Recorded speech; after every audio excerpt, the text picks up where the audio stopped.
బుధవారం మాఘ పూర్ణిమ సందర్భంగా ప్రయాగ్రాజ్కు భారీ సంఖ్యలో భక్తులు తరలివస్తుండటంతో మహాకుంభమేళాలో రద్దీ అమాంతం పెరిగిపోయింది. ఈ నేపథ్యంలో సోమవారం 350 కిలోమీటర్ల దూరం వరకు వాహనాలు నిలిచిపోయాయి. మాఘ పూర్ణిమ ఏర్పాట్లలో భాగంగా మంగళవారం ఉదయం 4 గంటల నుంచి కుంభమేళా ప్రాంతాన్ని నో వెహికల్ జోన్గా కుంభమేళా అధికారులు ప్రకటించారు. సాయంత్రం 5 గంటల నుంచి ప్రయాగ్రాజ్ మొత్తం నో వెహికల్ జోన్గా ఉంటుందని వెల్లడించారు.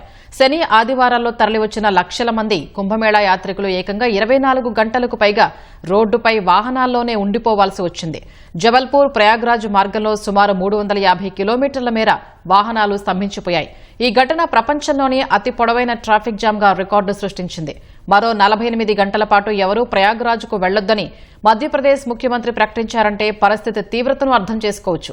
మహాకుంభమేళా సందర్భంగా కల్పవాస్ దీక్ష చేపట్టిన 10 లక్షల మంది భక్తులు బుధవారం మాఘ పూర్ణిమ రోజు దీక్ష విరమించి తిరుగుముఖం పట్టనున్నారు. మహాకుంభమేళా సందర్భంగా 30 రోజుల పాటు త్రివేణి సంగమ ప్రాంతంలోనే ఉండిపోయి ఆరాధనలో గడిపేవారిని కల్పవాస్గా పిలుస్తారు. ఈ నేపథ్యంలో అధికారులు భద్రతను కట్టుదిట్టం చేశారు. ఎలాంటి అవాంఛనీయ సంఘటనలు జరగకుండా ఆంక్షలు అమల్లోకి తెచ్చారు.